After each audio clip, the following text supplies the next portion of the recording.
प्यारे बच्चों, आज मैं आपको हंस और सोने के अंडे की कहानी सुनाऊंगा।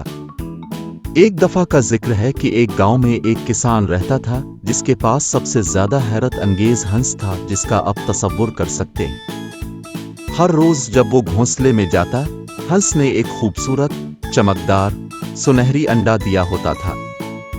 किसान अंडा रोजाना बाजार ले जाता और जल्द ही अमीर होने लगा।